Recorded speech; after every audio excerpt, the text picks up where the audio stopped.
Olá a todos os obreiros, colaboradores, nesta manhã de domingo, aqui desde o Jardim das Oliveiras, do Templo de Salomão para o mundo. É um prazer imenso. Vamos dar continuidade à meditação na palavra de Deus, na primeira epístola de João, capítulo 3, versículo 11.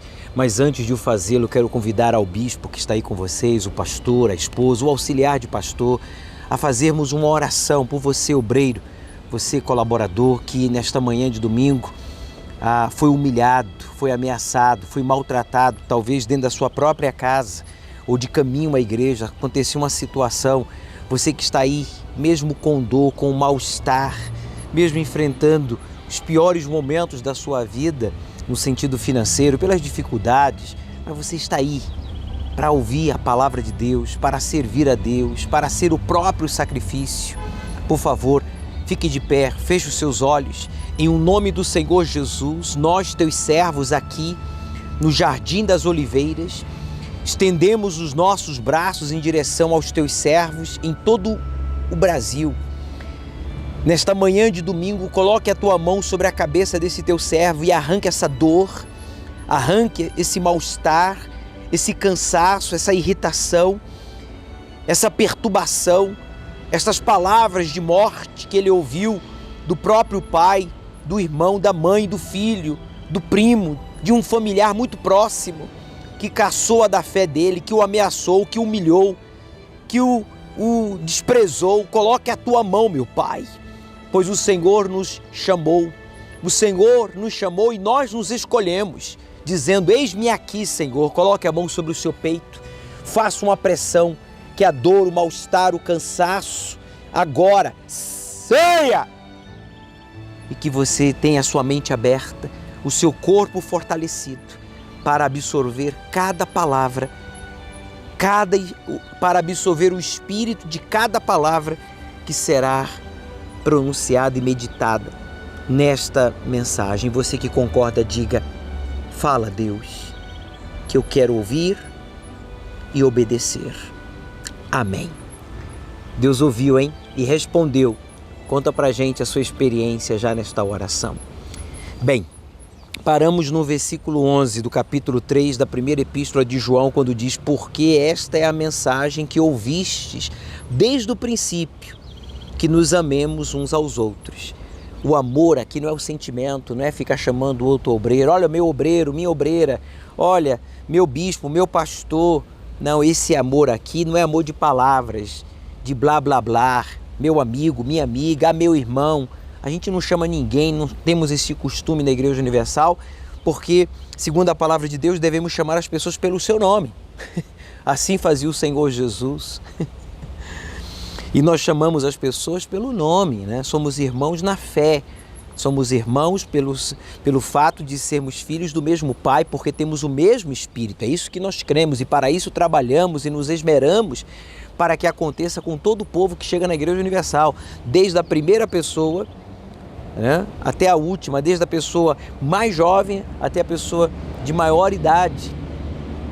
Né? Nós trabalhamos para que todos se tornem membros desta família onde Deus é o Pai e nós somos os filhos e, consequentemente, somos irmãos. Então, desde o princípio, o Senhor Jesus falou que devemos amar uns aos outros. Esse amor aqui é a fidelidade, é o respeito, é o compromisso, é a seriedade, é a consideração. De que adianta você, né, ter alguém como irmão e essa pessoa não lhe respeita, faz fofoca, lhe defrauda, mente.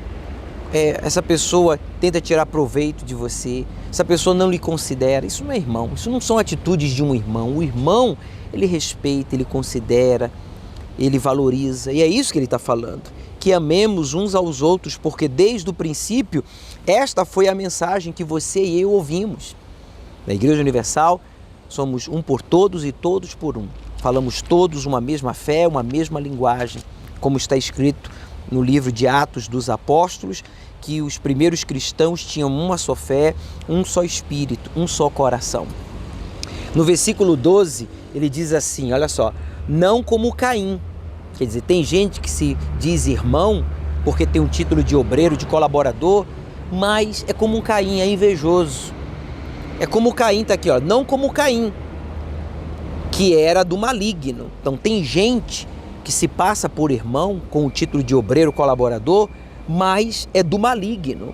Não é que ele seja o maligno, é do maligno porque essa pessoa se deixa usar pelo espírito maligno que faz com que ele fique apontando, acusando ou buscando no irmão, no obreiro, no colaborador, no auxiliar de pastor, no bispo, na esposa, algo para criticar, algo para se sentir melhor, superior, dizendo: olha só ela, olha lá ele, eu não sou assim, eu não faço isso. Isso é feio. Foi o caso de Caim, não como Caim, que era do maligno. Então quem escolhe ser do maligno ou ser de Deus é cada um. Eu escolhi ser de Deus.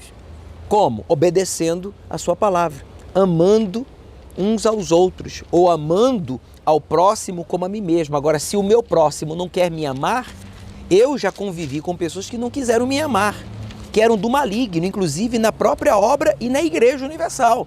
E quem é que se deu mal?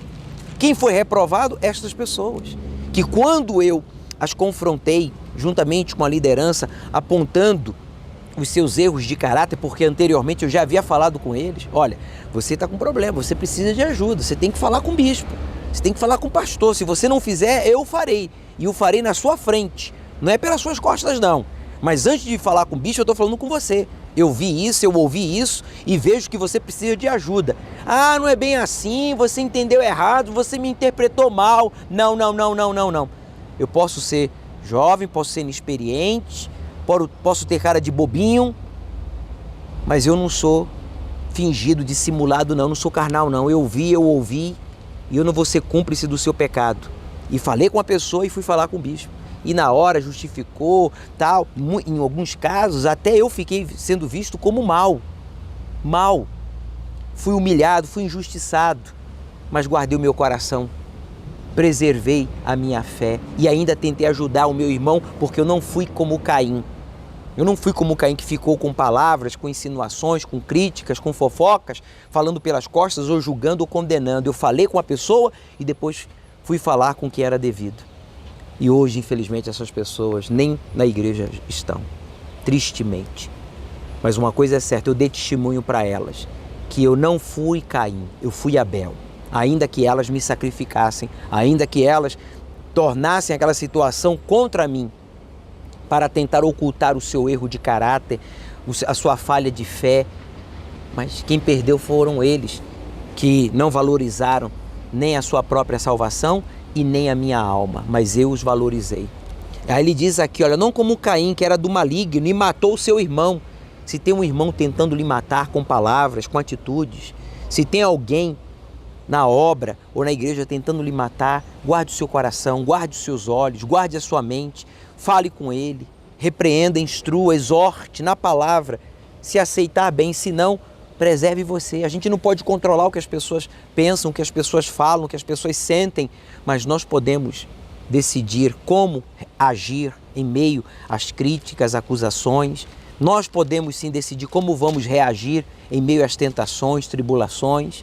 Então que você seja Abel, que sejamos Abel, o sacrifício, a oferta. E se alguém entre nós quiser ou escolher ser do maligno, como Caim, paciência, porque diz aqui, e por que causa o matou?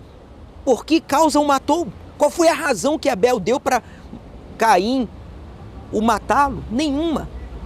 Mas quando a pessoa está mal espiritualmente, ela quer destruir aquele que é do bem, aquele que está sendo o próprio sacrifício, aquele que está sendo a própria oferta, aquele que está servindo a Deus, não apenas quando está na igreja, uniformizado, não apenas quando está ali com o grupo A, B, C, como coordenador ou voluntário de um dos muitos grupos que há na igreja, mas ele é a própria oferta em casa, no trabalho, na universidade, no carro, no banheiro, no quarto, no santuário, quer dizer, na igreja, no altar, em tudo, ele é a própria oferta, com temor, com respeito, com santidade, com verdade, vivendo a fé. Vamos todos orar pelo nosso amigo, por este que Deus escolheu para nos representar e fazer valer os nossos direitos como cidadão e como cristão.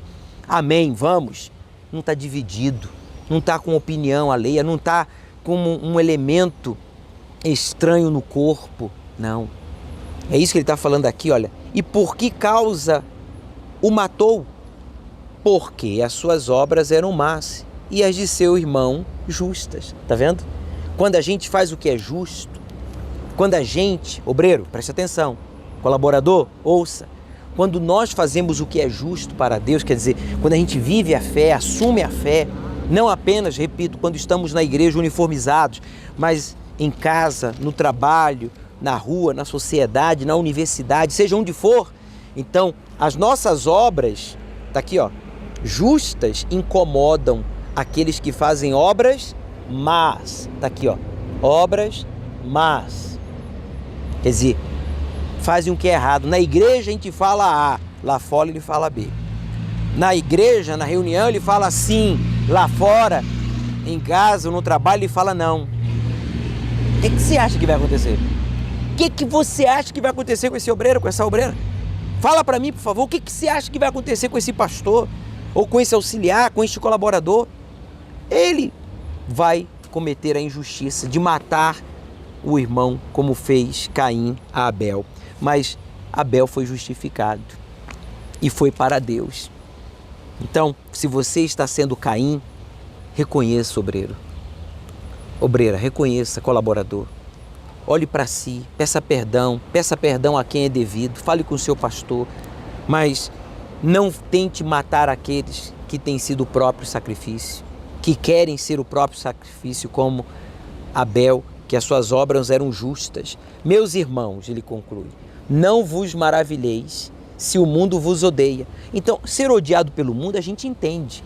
Ser odiado por pessoas esquerdistas, desequilibradas, pessoas mal intencionadas, corruptas, pessoas que querem tirar, né, o direito dos pais educarem os seus filhos, mas querem criaram leis onde o pai pode casar com a filha com o pai, casar entre irmãos. Querem sim tirar o direito tanto do empregador quanto do empregado de prosperar, de crescer, de desenvolver, né? Porque a pior injustiça é a igualdade, porque nem nos céus há igualdade. Há anjos, há querubins, serafins, anjos e arcanjos. E um só Senhor, Deus Rei, o Deus Pai, o Deus Filho, o Deus Espírito Santo, né? E nós como servos, os que herdarão a vida eterna, claro. Aqueles que façam a escolha hoje de serem como Abel. Ele diz, olha, não vos maravilheis se o mundo vos odeia. Ser odiado pelo mundo, que preza por leis que querem tirar os direitos, por exemplo, de pregar o evangelho nos meios de comunicação, televisivo, radiofônico, como fazer uso de espaços como a gente fez domingo passado, lá em Goiânia, o Goiânia Arena, que ficou superlotado com mais de 20 mil pessoas. Eles querem nos tirar o direito de voltar a nos reunir naquele lugar, você sabia disso? Criando leis que querem impedir você e eu de entrarmos em hospitais e levar a palavra de Deus para pessoas que estão vivendo os seus últimos minutos de vida. Você sabe quantas mil pessoas já foram batizadas só este ano em um leito, em um hospital e vieram a falecer? Deveria, você deveria. Almas que estariam no inferno se um obreiro, um colaborador do grupo da saúde não estivesse ali presente para dar a palavra e realizar o batismo nas águas. Você sabe quantos jovens já foram restituídos à sociedade através do grupo do socioeducativo? Só o ano passado? Deveria. Porque não é um, não é dois, não é 50, nem 100. São milhares que têm sido ajudados diretamente, sem falar do trabalho evangelístico, sem falar do trabalho no presídio, o trabalho social. Eles querem nos tirar o direito de realizar o ponto de oração, como fizemos ontem, sábado, de estarmos em uma praça pública, né, dando às pessoas a oportunidade de serem ouvidas e de receber uma oração e uma palavra. Então, se você votar errado, se eu votar errado, se nós votamos errado, se os nossos familiares votarem errado, o mundo, como está escrito aí, já nos odeia. Quer dizer, o mundo usa as pessoas que não são de Deus para que elas sejam como Caim. Mas você como Abel, obreiro, eu como Abel, nós devemos fazer valer o que as obras justas e votar por homens e mulheres justos, está aqui escrito. Não sabeis que passamos da morte para a vida, porque amamos os irmãos? Quem não ama a seu irmão permanece na morte. Pense nisso. Sobre isso falaremos no domingo que vem. Bem, tenha uma excelente continuação de reunião aí e dia de domingo com os seus companheiros de guerra na sua igreja, aí na catedral, e uma excelente semana em família. Até domingo que vem. E nos veremos, claro, na IURJ ou nas nuvens.